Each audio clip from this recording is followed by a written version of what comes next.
मोहम्मद रफ़ी ने जिस दौर में मौसीकी का आगाज किया, उसके बाद से लेकर आज तक मोहम्मद रफ़ी साहब के मुद्दे मुकाबल कोई सिंगर ना है, लेकिन मुश्किल हालात, मुश्किल वाक़यात, मुश्किल चीज़ें हर कौम के, हर इंसान के दौर में आती हैं, और यही मुश्किल चीज़ें मोहम्मद रफ़ी साहब के दौर में भी हैं। 40, 50, 60 तीन नस्लों को अपनी आवाज़ से इंटरटेनमेंट करने वाला शख्स 1970 में जब किशोर कुमार उफक पे उभरे तो लोगों ने कहना शुरू कर दिया कि मोहम्मद रफ़ी साहब का दौर खत्म हो गया है। 3 दहाइयों तक जिसकी आवाज सुनकर लोग जवान हुए,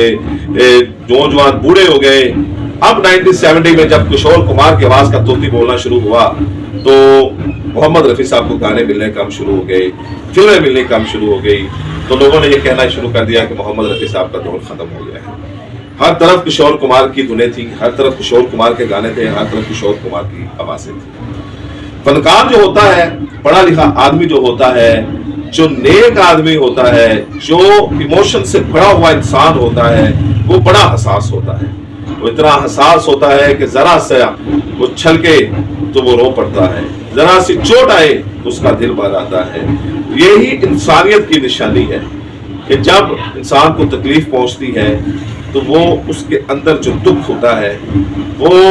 कईयों में बड़ा हौसला होता है, खुदा ने उनको दिया होता है, वो उसे बर्दाश्त कर देते हैं। और फनकार तो वैसे ही बड़ा हसास होता है क्योंकि वो तखय्युल का आदमी होता है, हर चीज को उसने ऑब्जर्व करना होता है। तो ऐसे मोहम्मद रफ़ी साहब नेक आदमी,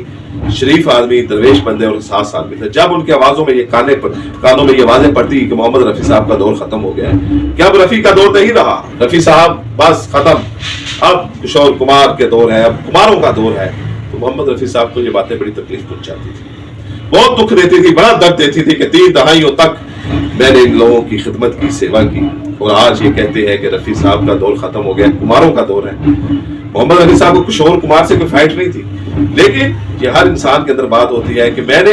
इतनी खिदमत की और मुझे लोग चंद सालों में भूल गए। इसी मुश्किल वक्त में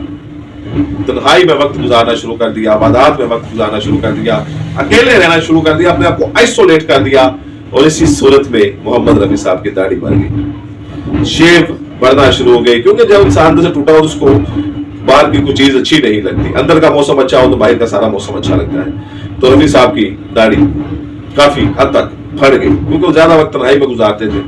तो जब बंद सवर के जाना ही नहीं कहा तो फिर शेव क्यों करनी थी। फिर दौर आया 1970 से 80 के दरमियान जब मोहम्मद रफ़ी साहब ने कम बैक किया, खूबसूरत गाने दिए, जबरदस्त किस्म की उन्होंने जो थी आवाज से लोगों के वापस दिलों में अपना घर किया, और फिर रफ़ी साहब होना शुरू हो गई। लेकिन वो जो मुश्किल वक्त था उसमें मोहम्मद रफ़ी साहब को बड़ा दुख पहुंचा, मोहम्मद रफ़ी साहब बड़ा टूटे। मोहम्मद रफ़ी साहब ने बड़ा उस वक्त जो था अपने आप को कंट्रोल करने की कोशिश की, लेकिन यही एक दुनिया की हकीकत है कि यहाँ पर लोग जरा सा आप हटे तो लोग आपको भूल जाएंगे। ये इंसान की खुशफहमी होती है कि मैंने सदा रहना है, पता नहीं मुझसे लोग कितनी मोहब्बत करते हैं, मुझसे जुड़े हुए हैं, मुझे दाएं बाएं जाता हुआ नहीं देख सकते, लेकिन ये धोखा है। आज दुनिया से बंदा चला जाए 3 दिन बाद किसी को याद भी नहीं होता। तो ये कुछ लोग होते हैं कि जो अपने काम की वजह से याद रखे जाते हैं। आपसे मुलाकात अगली वीडियो में करता हूँ।